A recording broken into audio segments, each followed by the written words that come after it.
Papež Frančišek je katehezo 18. novembra posvetil letu usmiljenja in poudaril, da je Kristus vrata, skozi katera moramo vstopiti, da bi bili odrešeni. Ta vrata so vedno odprta, na nas pa je, da pogumno prestopimo njihov prag.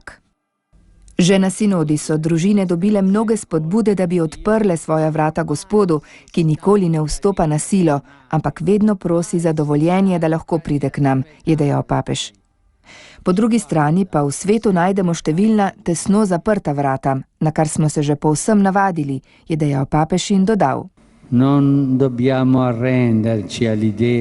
Ne smemo popustiti za misli, da bi ta sistem prenesli na celotno naše življenje, na življenje družine, mesta in družbe, ter še manj na življenje cerkve.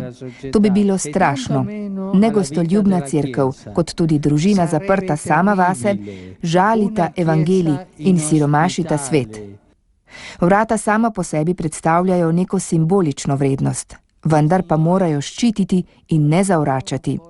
Vrata odpremo, da vidimo, če kdo stoji pred njimi in nima poguma, da bi sam vstopil. Vrata veliko povejo o domu in tudi o cerkvi, je dejal Frančišek. Ob tem se je zahvalil vsem vratarjem, ki so varuhi kraja srečanja in sprejemanja ljudi. Mi vsi pa smo po papeževih besedah varuhi in služabniki Božjih vrat, Jezusa.